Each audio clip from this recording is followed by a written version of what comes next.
Akibat remblong, sebuah mikrobus travel yang mengangkut belasan wisatawan asal Jakarta terguling di jurang di kawasan objek wisata Pegunungan Dieng, Banjarnegara, Jawa Tengah.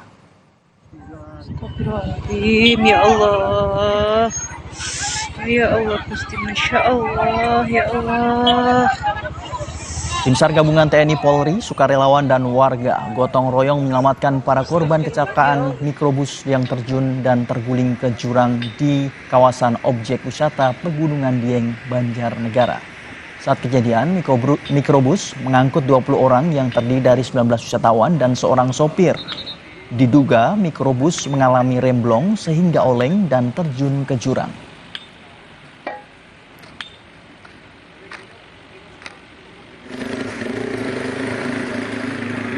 Akibat kecelakaan, 7 orang terluka parah dan sisanya mengalami luka ringan.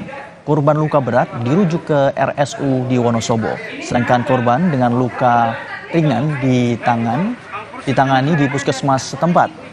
Kasus kecelakaan ini kini ditangani Satlantas Polres Banjarnegara. Di Laka Tunggal terduga remblong rombongan dari wisatawan Jakarta.